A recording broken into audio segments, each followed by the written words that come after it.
Hey guys, welcome back to my channel. तो जैसे कि आज का टॉपिक आपने देख लिया होगा, आज हम किस टॉपिक पे बात करेंगे। तो चलिए आज की वीडियो की शुरुआत करते हैं कि आज का टॉपिक ऑफ कंसर्न है leg bending problems in your पेट। को फ्लैट पपी सिंड्रोम भी बोलते हैं, ट्विस्टेड लेग भी बोलते हैं, स्विमिंग पपी सिंड्रोम भी बोलते हैं। ये जो बेंडिंग की प्रॉब्लम है आपके डॉग्स की लेग्स में, ये फ्रंट लेग्स में भी हो सकती है और बैक लेग्स में भी हो सकती है। और इनमें जो इनकी जो बेंडिंग होती है ये आउटवर्ड मतलब आउटवर्ड डायरेक्शन में भी हो सकती है और इनवर्ड डायरेक्शन में भी हो सकती है। देखिए अब हम बात कर लेते हैं कि ये किन ब्रीड्स में ख़ास तौर पर पाई जाती हैं। देखिए जो लार्ज ब्रीड्स होती हैं जैसे सेंट बर्नार्ड हो गया, रॉटविलर हो गया, बॉक्सर्स हो गए, उनमें ये प्रॉब्लम ज़्यादा देखी जाती है, particularly at the age of 1 to 12 weeks. मतलब जो छोटे पप्स होते हैं उनमें क्या होता है कि उनकी ग्रोथ रेट जो होती है पर बाकी एज ग्रुप से ज़्यादा तेज़ होती है। इस टाइम पे बोन्स जल्दी डेवलप करती हैं, तो ये बेंडिंग की प्रॉब्लम उनमें ज़्यादा रहती है।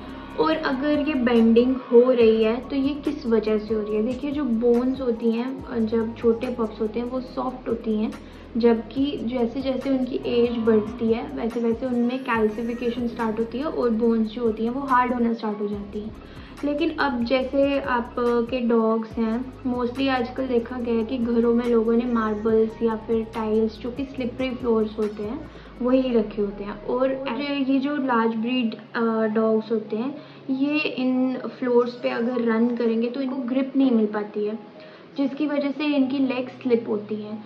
और स्लिप होने की वजह से क्या होता है, इनकी जो बोन्स हैं वो बेंड होना स्टार्ट हो जाती हैं। और बेंडिंग प्रॉब्लम स्टार्टिंग में अगर पता नहीं चले तो आहिस्ता आहिस्ता उसमें कैल्सिफिकेशन या फिर उसमें, अब देखिए जब ये ग्रोथ स्टेज होती है तो इस टाइम पे एक तो मैंने आपको स्लिपरी फ्लोर्स का बताया, दूसरा ये रहता है कि आपको अपनी इन ब्रीड्स को या इन डॉग्स को ज़्यादा एक्सरसाइज नहीं करवानी होती है। देखिए ज़्यादा एक्सरसाइज से क्या होगा, ज़्यादा एक्सरसाइज से इनकी लॉन्ग बोन्स में प्रेशर पड़ता है। जितना ज़्यादा इनकी बोन्स में प्रेशर पड़ेगा उतनी ही ज़्यादा इनकी बेंडिंग के इश्यूज़ रहेंगे और जो प्रोटीन और कार्टिलेज है वो इनकी ग्रोथ प्लेट में आके फिक्स हो जाता है। जैसे डॉग्स की एज बढ़ती है वैसे वैसे ये बेंडिंग फिर कॉन्टीन्यूसली अगर है और इनको नज़रअंदाज किया जाए तो ये प्रॉब्लमेटिक हो जाएगा और आपके डॉग को चलने में बहुत प्रॉब्लम होगी और ये परमानेंट भी हो जाएगा। कभी ये किसी की इंजरी की वजह से भी हो जाएगी। अगर आपके डॉग को कहीं पे लग गई है और आपको नहीं अंदाज़ा हो रहा है कि उसको कब लगी है तो वैसे ही पेन में अगर वो डॉग रहेगा तो उसकी ये बेंडिंग की प्रॉब्लम्स और इंजरी से मोस्टली देखा गया कि फ्रंट लेग्स में ज़्यादा प्रॉब्लम आती है। बात कर लेते हैं सिम्टम्स की। सिम्टम्स में क्या है कि अगर आपका डॉग लिम्पिंग कर रहा है, उसको उठने बैठने में प्रॉब्लम हो रही है और वो कॉन्टीन्यूसली मतलब रोने की उसकी आवाज़ें आ रही हैं और लाउडली वो आपको बुला रहा है अपनी तरफ, या फिर लेग में स्वेलिंग हो गई है, उसको फीवर है, उसकी एपिटेंस लो हो गई है, उसको भूख नहीं लग रही है, तो ये सिम्टम्स हैं कि उसको कहीं ना कहीं पेन है और वो उस चीज़ से कोप अप नहीं कर पा रहे। कॉजेज एक तो फिजिकल इंजरी या फिर फिजिकल फैक्टर्स है, दूसरा है कि अगर न्यूट्रिशन प्रॉपर अगर आप अपने डॉग की नहीं रखेंगे, पर्टिकुलरली विटामिन डी एंड सी और मिनरल्स में कैल्शियम और फॉस्फोरस, ये एडिक्वेट अमाउंट में अगर उसको डाइट में नहीं है तो ये भी रीज़न हो सकता है। इसमें एक प्रॉब्लम जेनेटिक्स की भी हो सकती है कि उन जो ब्रीड्स आपके पास हैं डॉग्स की, उनके एंसेस्टर्स भी इस प्रॉब्लम से सफ़र कर चुके हैं, तो ये उनमें भी आएगी और इसका आप कुछ नहीं कर सकते हैं।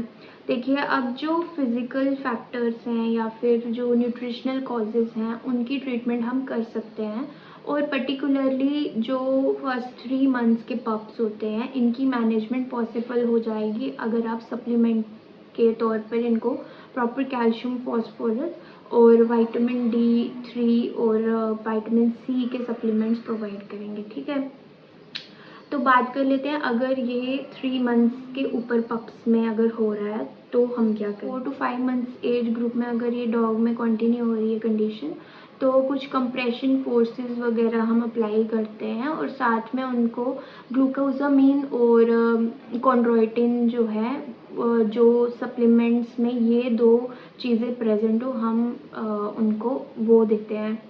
देखिए अगर तो इससे उनको आराम आ गया तो ठीक है। अगर 6 to 9 मंथ्स है या अबव है आपका डॉग और उनमें बेंडिंग की प्रॉब्लम है तो फिर उनको सर्जिकली ही मैनेज किया जाता है, क्योंकि उस टाइम पे बोन्स की जो है वो कैल्सिफिकेशन हो चुकी होती है, हार्ड हो गई होती हैं बोन्स, तो उनको आप फिज़िकली मैनेज नहीं कर सकते। मुझे प्रो टिप इसमें ये देनी है कि आप जब भी अपनी पपीज़ लेते हैं कोशिश करिए 2 मंथ्स का पप हो जाए या फिर उसकी जो वीनिंग एज है, वीनिंग मतलब वो अपनी मदर मिल्क से उसको आपको सॉलिड फूड की तरफ लेना है, तभी आप अपने पेट्स को खरीदिए या फिर अपने पेट्स को अडॉप्ट कीजिए, क्योंकि पपीज़ में अपना मदर मिल्क पीना बहुत ज़्यादा ज़रूरी है, क्योंकि उसमें काफ़ी न्यूट्रिशन होता है जो सभी चीज़ों से होने से प्रिवेंट करता है। ये थी एक छोटी सी video leg bending condition in the pups.